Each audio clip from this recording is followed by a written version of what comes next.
to Black Business Warrior, where we're highlighting black men who are making money, making an impact, who are building businesses in the community. Today, I want to talk to my brother Jhavaun. First episode. Glad to have you here. Glad to be here, brother. All right. He does a lot of things. Green Love Restaurant is one of the main things. Come over here, get my food at the Black Dot. Come over and eat it. So I enjoy it very much. Okay. All right. So I want to know, start with the restaurant. If you want to give an introduction to yourself, who are you? What do you do? Okay. First and foremost, I want to thank you for inviting me out to the Black Business Warrior. This means a lot. Okay. You know, the podcast, to me, that space is a very important space where we could get our not only our message out, but also just connect with the people that need to hear it the most, right? So it's not much about what I'm going to say, what we're going to talk about, but the people that's listening and following us right now. Make sure you spread the word. Black Business Warrior. We black men out here doing businesses in a real way. And I want to just salute my brother Clive real quick for taking the initiative, you know, putting us warriors, business warriors on the map, you know. So, yeah, Green Love Kitchen started out from a dream, a concept, like most other businesses. You put it on paper and you execute and you just see where the chips lay. But at the end of the day, you know, the work has to be put in, right? And it's trial and error, just like every other thing. I like to say Green Love Kitchen, right here in Lithonia, started out because we saw a need, right? We saw a need for the community, and we knew based on demographics, socioeconomic demographics, no one else was going to come to fill that need. So we, being my family, took it upon ourselves to come and be the ones we were looking for our community. So it was impact first before it was about a monetary profit. It was about make a profit by making a difference in our community, essentially. So that's just the background. We've been in business well over 10 years, but in brick and mortar, 6. Pardon me, 7 years now. That's what's up. Congratulations. Yeah, thank Congratulations. You, brother. Congratulations. Thank you. We know Green Love is a staple of the community. Yes. I always get my food there. You know, the Green Love burger. Yeah. So now you said it was trial and error, and you were just saying, hey, it's execution. Yeah. But where do you think that a lot of entrepreneurs fail at, where you had an idea, and how do you bridge that gap between idea and execution? Man, that's a great question, man. That it's like $1 million worth of game right there, right? That's what we trying to give out. We trying to get that out. Yeah, you know, I want to say our approach was unique. You know, most minority businesses have to approach it from a different perspective than, you know, our counterparts, right? Because we are not necessarily given the opportunity the same way other people are given opportunities. We have to make a way, essentially, right? Some people get funds handed down to them, or capital or resources handed out to them. We have to dig and find. We might have to pay people off. Sometimes politics and politics and all types of games is played, right? You know, we don't have that luxury, essentially. So I call it a test kitchen. You know, Green Love Kitchen is a test kitchen. And the way that it started is not the way that it is now. And that's what we always have to remember in business, is that you always start with the end in mind, but you got to start. You can't wait for it to look pretty for you to start. Okay? So am I answering your question, essentially? Or you want to... You're answering my question. Let me just make sure I'm clear that you're saying you, no matter what, you have to start, but how you're going to finish. Where Green Love is now was not the way that you thought it was going to be. Yeah. In the beginning, there's many changes that. Yeah, we learned along the way. We were able to, and there's many ways you could say we were able to fail forward, right? But you got to do it early. You got to do it fast. Fail forward fast. The sooner you can learn from errors and mistakes, you can learn your system, right? You build your system, you tweak it, you listen to what your audience are saying about you, because it doesn't matter what I call myself. You get what I'm saying? It's what you remember about us and everyone else that comes and supports. Okay, so for me, the most important thing is to just get the ball rolling. Don't just leave it in your head or leave your business up to you, right? You have to go forward, put it in the hands of other people, and allow it to be amendable, essentially, over time. Yeah, no doubt. Yeah. So let me ask this. How did you, because it takes a lot of reflection, what I've learned from what I've seen in a lot of people, is that they don't understand how to fail. Failure stops them, or they don't know how to ask for help, or they don't know how to learn the lessons. How did you learn the lessons when you failed? What did you do to say, okay, I failed at this, and it's not going to hold me back, and I learned the lesson to be able to go forward? Oh man, that's a great question. I wrote a book called My Children's Children, right? And it was chronologically, it pretty much documented my years growing up as a, just an entrepreneur. Always been an entrepreneur, but I worked in the bank, so it was like my financial memoirs, me working in the bank, and in it, what I outlined was, because for me it was really and truly about writing a book to my children. So the question that you're asking, right, is this idea of failing, right, and not letting it be the do all end all, right? So Winston Churchill, and I brought up the book because I wrote it in the book. Winston Churchill said, "Failure is not fatal." Okay, so that means that you still have time, right? So you're not dead because you quote unquote fail, right? So the words that we use pretty much can create this negative assumption, or like, okay, you're not doing good. If this thing is not a quote unquote success in your eyes, then you failed at it, and then it creates all types of anxiety, depression, and you go down the wrong road. But the point is, it's not fatal, bro. We still alive. You tried something and it didn't work, and it's okay. Keep it moving, right? You keep going. Like, you just don't stop because you thought you knew something. Mind you, before Green Love Kitchen, we never had a restaurant.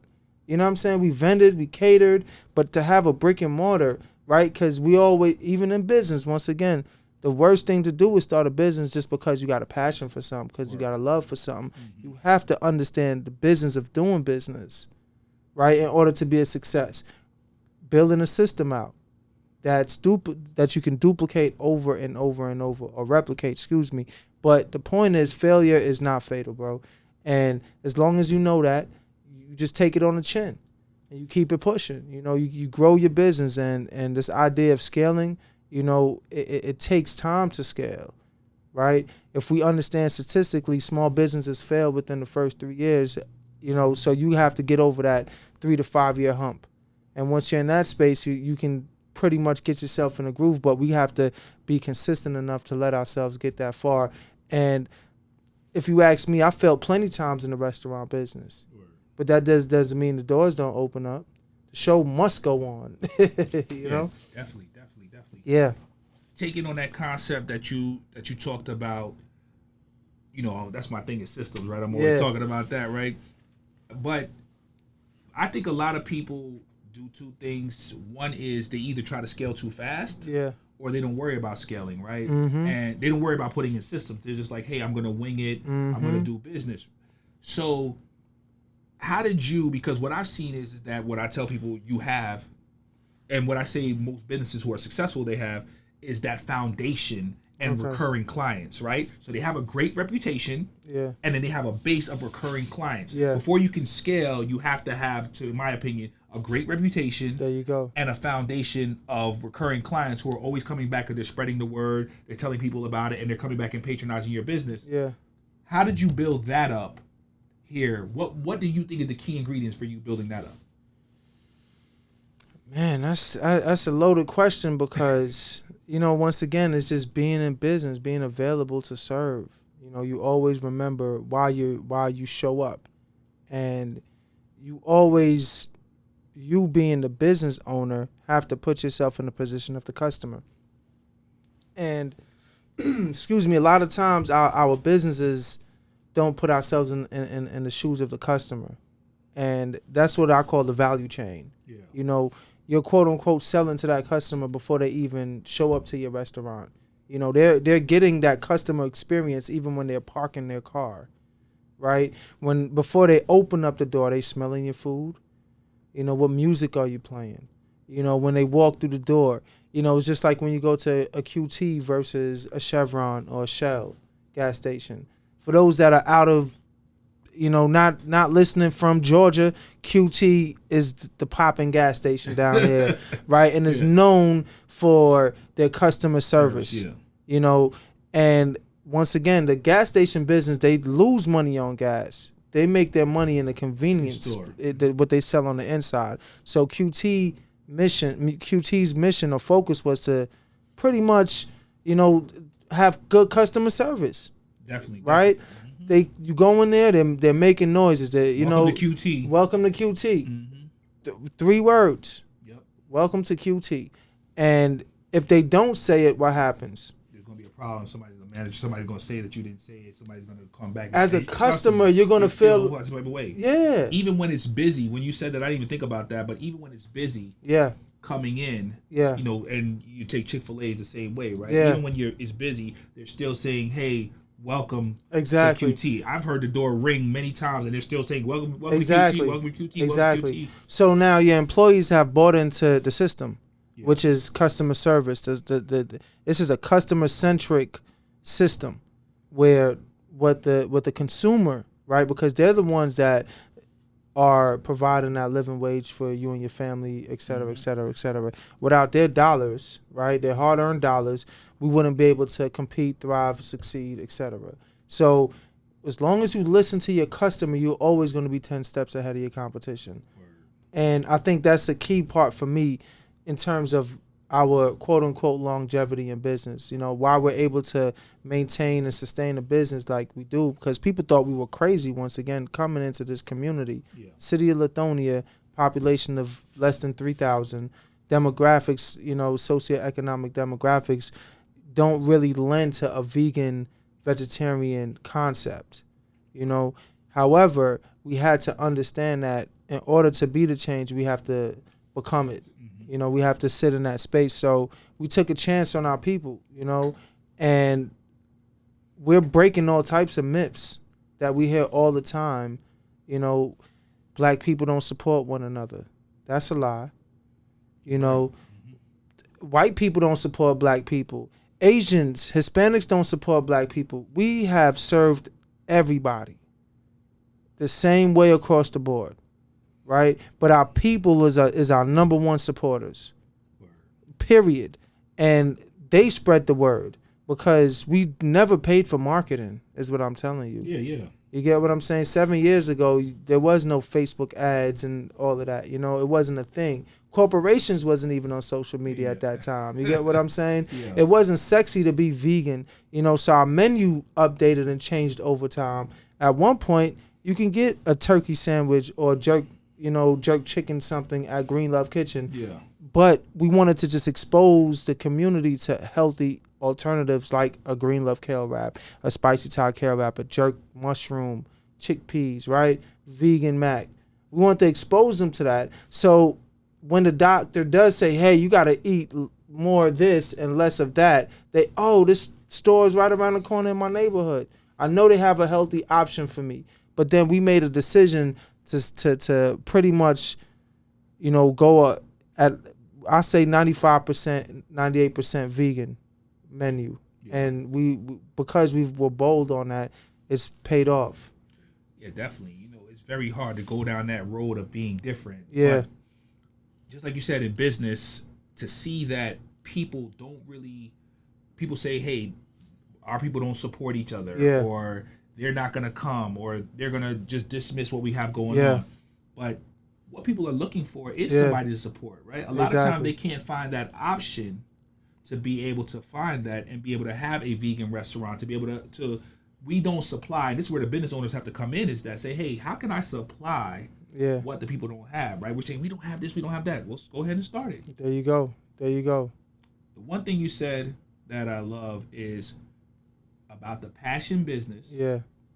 You have to be a businessman. Yeah. Right? Because a lot of times what we do is we love the passion, but we don't like all the financial. We don't want to run the numbers. We don't want to do the marketing. We don't want to do the customer part. We just want to do our craft. Yeah. And until we understand, no, we're in the craft of business. That's my craft. There you go. That's what we want to do. So did you start it with the passion, or did you start and then were you always, I know you did the banking and you were an entrepreneur. Yeah. So you didn't have that passion part. You just said, hey, there's a need in here and I have my business skills. What business skills have you learned along the way, you say, from then and learning the brick and mortar to now? Yeah, man. So sacrifice is a real thing. Like, so for me, what I've realized, and I started off by saying, and I because of Green Love Kitchen, right? Because I have to first and foremost give thanks to the Creator, the ancestors, right? Also to the community that we serve, but most importantly, like my wife and my mother, they came together. So they're the cooks. They're the founders of Green Love Kitchen. Okay? They always like to say, I put myself on the back burner. When you ask customers and they come into the restaurant like, oh, you one of the owners? I'm like, nah, I just wash the dishes. You get what I'm saying? Like, I just give it to them because it's not about, that title, right? Yeah. But the point is, I can't take all the credit for Green Love Kitchen being a success for what it is. My wife has a passion. She went to Cordon Bleu. She graduated magna cum laude. My mother, come to find out, had a food truck in Jamaica back in like the 70s and 80s. You understand what I'm saying? Yeah. Mm-hmm. And then when we were in New York, she used to just cook a bunch of food, and the entire building used to come and eat. Yeah. For free. She just want to cook. She just want to cook. She just loved cooking. That's her and her elements, right? Yeah. And somebody came to my wife. So, mind you, so you have that part. Then you have the fact that, my good brother KT, I actually saw him yesterday in Mama Pill. They taught us about alkaline eating, or electric foods, right? Dr. Sebi, shout out to Dr. Sebi once again, an ancestor who laid the foundation work for, just how important your diet is. What you consume, right, becomes you. So these things came in place, and we just took our Caribbean, flair, put it with the food, and then we just started eating like this. Yeah. A friend of my wife, a friend of the family said, hey, you guys need to open up a restaurant, start catering, da-da-da-da. And that was a mistake because we listened to her, right? Because she wasn't going to be in that kitchen cooking. Yeah. You get what I'm saying? Because it's one thing to cook the food. Another thing, you got to wash the dishes, right? You got to make sure you sell the food, because if you don't sell it, it goes to waste, right? So these are things that, once again, I can't take all the credit, because if it was just me, I don't know. Would it have worked? Who knows? You got to have a team, a strong leadership team that's willing to take the hits along the way with you. And luckily, it was my wife and my mother, okay? And those two ladies are the ones in the kitchen, and they allowed me to bring the business acumen to the space, which is the creativity, the marketing, when it came to like, just from a supply chain management, sourcing, making sure the cost of goods sold was at a certain, we were keeping the margins tight to where we can, make it to the following week. We were doing just-in-time inventory, right? JIT. So, and then all the while, once again, the sacrifice, because my mortgage was delinquent, and we was about to be foreclosed. So what I did was because I never went to school for any of this, I took a loan out, student loan, but I was going to school while the restaurant was running. Yeah. And I was taking what I was learning. So education, guys, invest in your education. That's so important in life. Retooling, refreshing, because the way things is changing is like this. So yeah, I learned about management communication, management leadership, right? How do you convert, employees into leaders? People into leaders, your customers into champions of your business, and there's so many other books and tools and just wisdom I got along the way, just like that train coming through, we was that train, you understand? And once the train left, it never stopped. And once again, like, I'm grateful because ultimately what I saw was, other people came on that train with us. And they picked up the mantle, and they got inspired. So, like, Black Dot Bookstore, we're sitting in Black Dot right now, and it was a vision and a dream. And Brother Baba Kazemde Ajamu came up to me and said, hey, I got a business plan. I see you guys doing great in the community. I got an idea for a bookstore, and he showed it to me. And I said, man, this would be awesome inside of Green Love. Right, so I told my wife it, and she loved the idea. So we approached Kaz with it, and he didn't know where books and dollars and ideas would come from, right? But it happened where less than a year he was able to open up his own brick and mortar right next to the restaurant, because we incubated a black business and helped him along the way. So he became a champion, giving it up to the people. Look, this is free game. You know what I'm saying? Make sure you come and support. Make sure you listen to my brother Clive, man. Black Business Warrior. This is where it's at. So yeah, I definitely love the story. A lot of people, you know, right now it's a cliche, or people love to say, I did it by myself. I did it on my own. Yeah. You know, like you got no help. Yeah. But as a community, we have to do it together. And in a business, you can't do all the work. Like you said, you can't wash all the dishes. You can't do all the marketing. You can't cook all the food. Nobody can do it. But the hiring, right there has to be, you'll overwhelm yourself if we don't come together as a team. We have to learn to work with each other. And that is the main thing I've seen successful for businesses to grow. I've seen people get money by themselves, but they're by themselves, right? They can't get out of the work. They just created a job for themselves. There you go. But now you have it where you built it with your team, you built it with your family, you're a staple here, you have jobs, you're like, hey, come on, we can work here. There you go. All those things that you're doing. Now, I always tell people, these businesses, restaurants, service businesses, they're foundational. Mm-hmm. What opportunities have you found from the restaurant that you've been able to explore because of the restaurant? Man, that's a great question. Opportunities I was able to explore. Okay, so, a lot. I can't say for sure one or two, but just understanding like this right here, this opportunity to be on a podcast and speaking, like this in itself is because of the restaurant, because we're in business and a quote unquote success, you know, business. So I would say one thing that I really give thanks for is just, so mind you, because I worked for Chase for a decade, I built up a big clientele base, right? But when you're dealing with a JP Morgan Chase, right, the biggest bank in the nation, right, you know you're going to get clientele automatically. You know, because it's Chase. Yeah, because it's Chase automatically. You know, they doing client attraction. Yeah. You know, they have commercials running. You know, they have, you know, they're sending mailers out where they're giving away free money to open up an account. So you're not really doing that legwork. You know, you got a big engine system running that, and you just an agent and a part of it. So I always in the wheel. Yeah, and I always felt like, truth be told, that if I didn't work for the man, that I would be nothing. I wouldn't be able to have a successful business. I wouldn't be able to build a clientele. Wouldn't be able to, you know, reach the masses the same as if I worked for the bank. Word. You know, because once again, suit and tie, you know, AC'd out, you know, you got your phone, everything that you need, they'll provide. You know, training, they called it immersion training. You know, they pay you 3 months just to get your license. So for me, I have not the same opportunity, but a better opportunity with Green Love Kitchen to reach my people and to build that client base.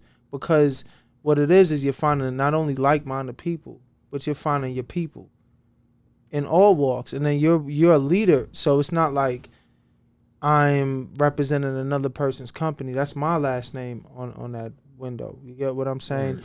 And truthfully, I like the fact that I'm providing opportunities for people. You know, that I'm able to pay people. That's one thing we pride ourselves on, that we can pay people on time what they deserve. You know, so I think that to me is the biggest takeaway of owning your own business and being able to provide for your community. Like, you could pay your people while doing a service that you know you're not selling pork fried rice. You know what I'm saying? You ain't poisoning your community. You selling literally green. Like, so you talk about impact. Like, we can quantify like how many wraps we sell in a year. Word. You know what I'm saying? Like, how many tons of kale have we, you know, served to our people? That feels good. You know? So that to me is an opportunity takeaway. That's great. And the reason why I asked that question was because I just wanted people to understand that when you open a business, you put in the work, people don't see you, you're behind the scenes. Yeah. There's other opportunities that open up. And like you said, the impact is really being able to provide a job and a career and an opportunity, because because like you said, I'm not trying to create employees, I'm trying to create leaders. There you go. I want you to take over. You know what I'm saying? I want you to expand. So that's a lot of things. Well, So you've been there. Green Love been here for 7 years. You've been in the business for 10 years. You guys expanded. What's the next level for Green Love? Where do you see this at in 5 years? In 5 years, well, the move is digital. Everything is e-commerce. We talk about, capturing clients, through CRMs and things of that nature. Like just being able to not only bottle the sauces and, but ship them out, worldwide. Like really looking at that space. Separate from like getting into grocery stores or what have you, like just being direct, being direct able to direct to the consumer. And like I said, we have a decent social media following. We have, like you said, a loyal fan base. We were closed for like 6 months, 7 months last year. We were stalking you, trying to like, when you gonna open up, fam? Yeah, we're gonna open up. So this is that I'm saying, this is part of the game, right? Yeah. Then COVID shut us down for a little bit. A lot of businesses didn't make it out of that, just looking at the landscape of restaurant brick and mortar and seeing how we can utilize the brick and mortar for like as a launching pad for a wider space. Second to that is cloud kitchens. So cloud kitchens are virtual kitchens, which allows us to just operate multiple concepts, restaurant concepts out of one kitchen.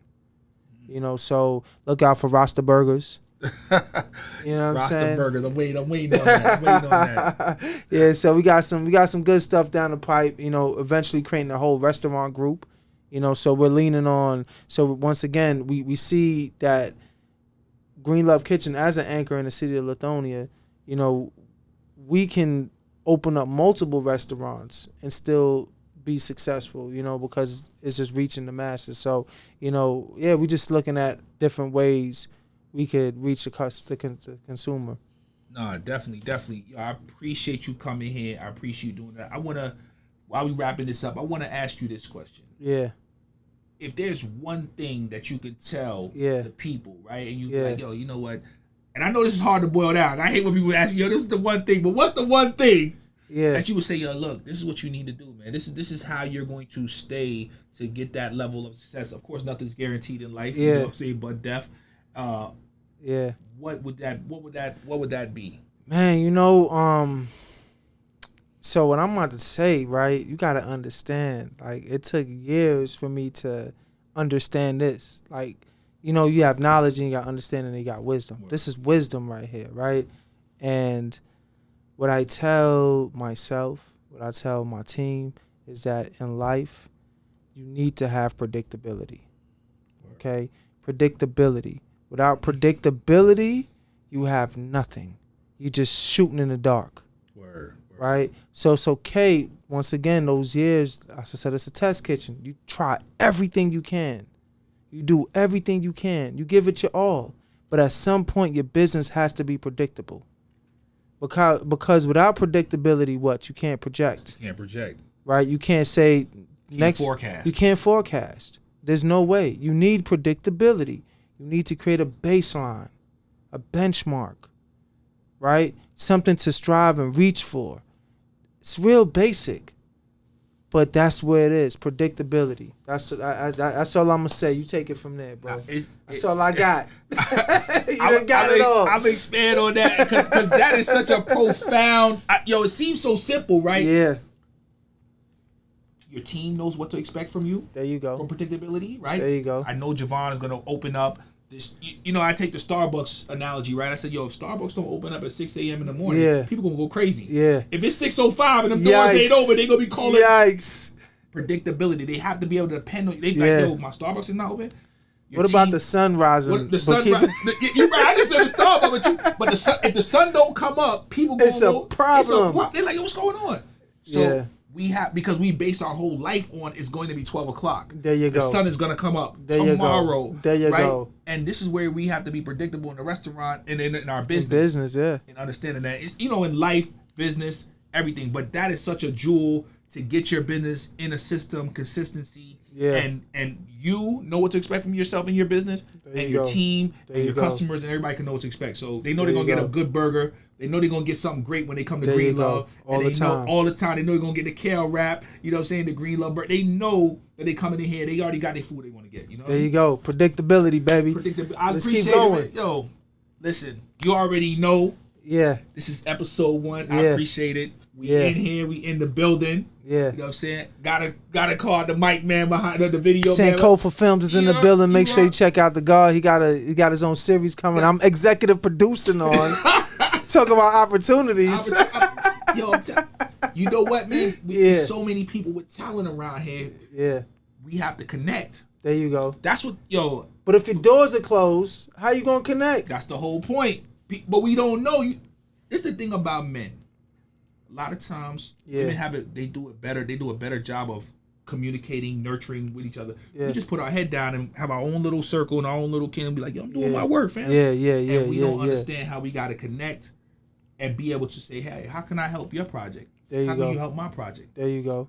That's it, man. I appreciate you, man. Oh, anytime, bro. Whenever you need me, let me know, bro. I got you, man. Man. Give thanks, man. Good luck in your business and all your endeavors and everything that you're doing, brother. All right, man. Black Business Warrior, episode 1. Thank you so much for joining us. You already know we're going to be here. Make sure you make it happen. What they do say, like, subscribe, all that stuff, I guess. Subscribe, follow, tell a friend, come again. Share it, everything, right? Yeah. What else we missing, Vinny? What we missing? Social media. Put it on your social. All right, there we go. Well, you can follow Green Love Kitchen on social media. Where they can find you at is Black Businessman Warrior. There you go. You heard? You already know. Black Businessman Warrior. Just follow us. You know what I mean? The channel Black Business Warrior. There you go. So there you go. All right? Y'all have a great day. Stay focused. Stay blessed. Peace.